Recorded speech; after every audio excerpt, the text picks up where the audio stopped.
속의 모든 영역이 좀 빠르게 변화하고 있습니다. 어떤 선택을 해야 하는지 또 어떤 게 옳은 것인지 뚜렷한 답이 보이지 않을 경우가 있는데요. 가끔은 지나온 역사 속에서 정답을 찾기도 합니다. 과거를 돌아보면서 현 시국을 진단해보는 시간. 오늘은 조갑제닷컴의 조갑제 대표님 모시고 깊은 이야기 좀 나눠보겠습니다. 스튜디오에 나와 계시거든요. 예, 조갑제 대표님 안녕하세요. 네, 안녕하세요. 예, 자주 뵙습니다. 예, 아침 일찍 이렇게 나와주셔서 예, 너무 감사드립니다. 지금 이 한국 사회가 뭐 어떻게 보면 혼란기라고 볼 수도 있겠고요. 뭐 여러 가지 정치적인 사건들이 많이 나오고 있는데 최근에는 정치 브로커 명태균 씨 이슈가 아주 그냥 정치권을 덮고 있습니다. 여권에서도 소위 말하는 이제 대선 주자, 대선 후보급들과도 연루 의혹이 있고요. 또 대통령 부부와는 뭐 공천 관련된 것이든 어떤 이권 관련된 것이든 이미 통화했던 육성이 다 이미 나온 상황인데 이 정치권 주변을 맴도는 이런 정치 브로커 이 도대체 국민들은 좀 이해하기가 매우 어렵거든요. 이게 뭐 어떻게 좀 정리가 돼야 된다고 보십니까? 이 사건은 어떻게 보면 핵심은 간단하죠.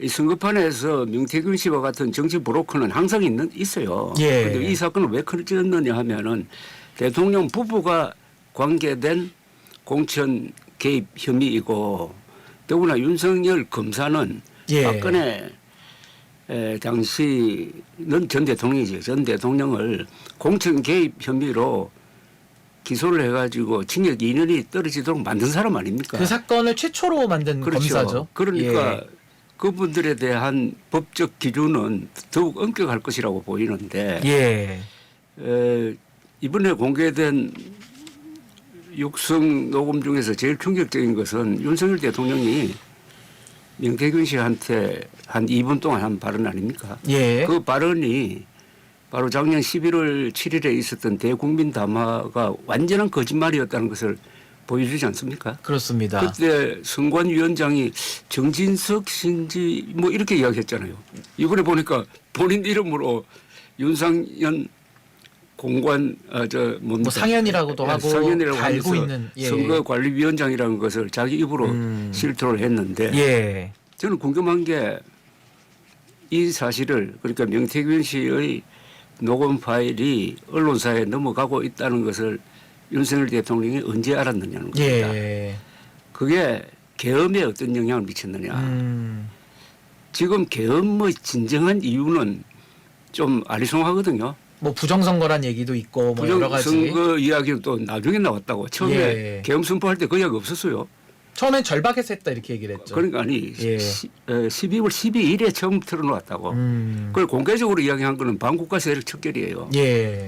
그런데 반국가 세력 척결하기 위해서 군대를 어디로 보내야 됩니까 그러면은. 반국가 세력 척결하려면은 민주당 당사로 보내야 되는 것 아닙니까? 그런데 왜 선관위로 왜 보냈냐 이거예요. 그러니까 진짜 이유는 부인 보호가 목적이 아니었느냐. 그러면은 명태균 씨의 녹음 파일이 언론사에 넘어갔다. 이게 공개되면은 굉장히 어렵게 된다. 더구나 12월 10일로 예정되어 있었던 김건희 여사 특검법 재의결 때 통과될 가능성도 있다 하는 이런 절박한 심정과 12월 3일이라는 타이밍이 관련이 있지 않을까 하는 그런 생각을 갖고 검찰 수사와 좀 연관이 있다라는 말씀이신데 한편 김건희 여사 관련돼 가지고 육성이 하나 또 나왔는데 조선일보 폐간하는데 목숨을 걸었다 이런 김건희 여사 발언도 좀 나왔거든요.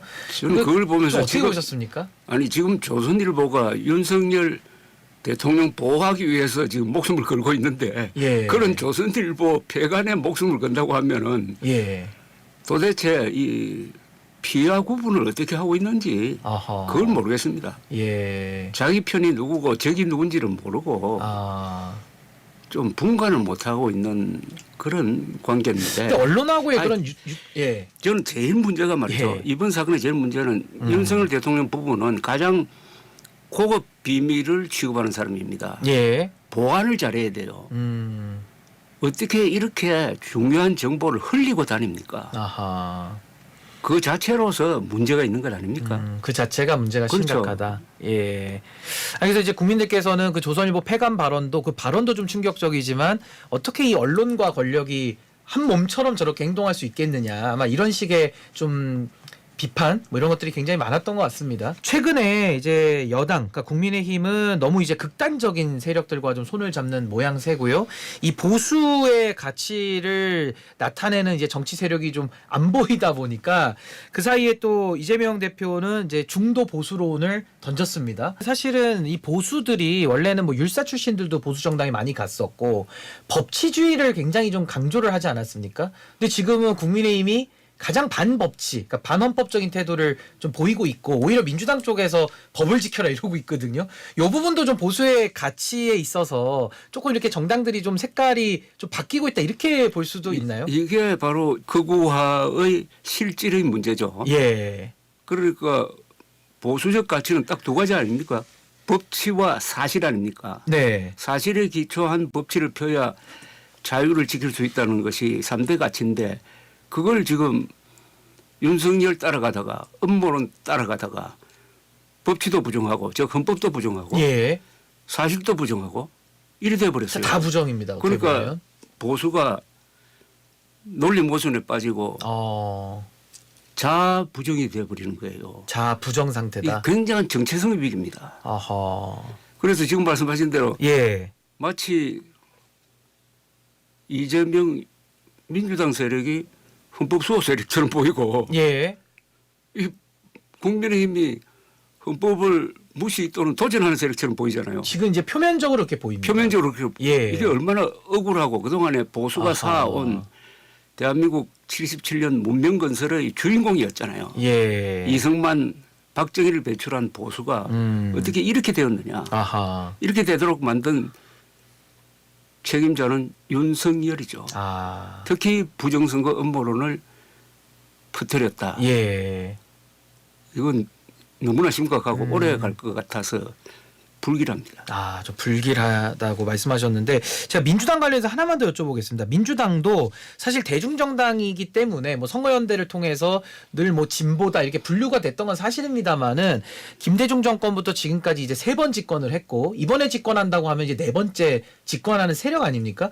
그럼 민주당도 이거 중도 보수를 외칠 때 이게 좀 보수에 부합하는 세력으로 볼 수도 있다고 보시는지 아니면 그렇게 보기가 어렵다고 보시는지 대표님 생각 어떠십니까? 이재명 대표의 경우에는 말과 행동을 반드시 분리해야 되잖아요. 예. 말은 일단 못 믿겠다고 하고 그 사람이 행동하는 걸 보고 판단을 해야 되니까 예. 다만 그런 노력을 하고 하는데 이게 한국의 야당이라는 게 원래부터 출발이 해방 공간에서 중요한 역할을 했던 한민당입니다. 예. 한민당은 보수 정당이었어요. 이 보수 정당의 성격이 김대중 총재의 등장으로 바뀝니다. 예. 그러나 김대중 총재는 좌경적 정책, 친북적 정책 펴면서도 우리는 좌파다는 말을 안 했어요. 예. 보수 중도 이렇게 이야기했다고. 중도 얘기를 많이 했죠. 그러다 예. 확실히 우리가 좌파다라고 한 사람은 노무현 대통령이 처음입니다. 예. 진보 얘기를 또 많이 했죠. 진보. 그렇죠. 진보하면서 예. 좌파라고 했어요. 예, 좌파로. 그다음에 문재인 대통령은 친북을 넘어서 종북으로 간 사람이거든요. 좌경화의 가장 끝이 문재인 정권이었다고. 자, 여기서 이재명 대표는 한 걸음 더 왼쪽으로 가는 게 아니고 예. 여기서 오른쪽으로 기울려고 하는 것 같아요. 오른쪽으로. 그러니까 노선을 좀 조정한다 이렇게 보시는군요. 예. 그런 예. 점에서 상당히 주목할 점이 있다고 생각합니다. 종북이라고 하면 뭐 주사파 세력을 말하는 건데 예. 김일성주의자를 말하는데 그 세력은 민주당 안에서 다소 약화되었지 않느냐. 그래서 우경화의 어떤 배경이 좀 이해가 되는 면도 있다 생각합니다. 예. 그 하나만 더 추가해서 여쭤보면 지금 이 보수 쪽이 거의 뭐 붕괴 상태 아니냐 지금 이런 이야기들도 많이 나오는데 한동훈 전 대표가 이제 행보를 좀 시작을 했습니다. 예. 그 한동훈 전 대표에 대한 평가와 더불어서 이준석 개혁신당 의원도 범여권으로 지금 이제 언론에서 좀 분리를 많이 하더라고요. 예. 그래서 이 두 명의 좀 젊은 뭐 대선 주자들 이분들에 대해서는 좀 평가를 어떻게 하시는지 좀 궁금합니다. 한국 보수의 이 좀 올드 보수죠. 네. 오랜 보수인데 너무나 반공에 치우쳐 있는 반공만 해서는 안 되고 자유민주주의와 결합되어서 반공 자유민주주의가 돼야 되는데 예. 이 공정한 게임이라든지 이런 데 소홀했어요. 한국의 기성보수가 예. 그걸 채워줄 수 있는 나이와 이제 경력이 있는 사람이라고 생각을 하면서 서로 두 사람이 서로 경쟁하면서 예. 한국 보수의 막 구명적 역할을 할까? 예. 새로운 모습을 열어주기를 저는 바라고 있습니다. 아이고 대표님 여기까지 오늘 듣겠습니다. 귀한 말씀 주셔서 감사드리고요. 우리 지금까지 조갑재 대표님 함께했습니다. 감사합니다.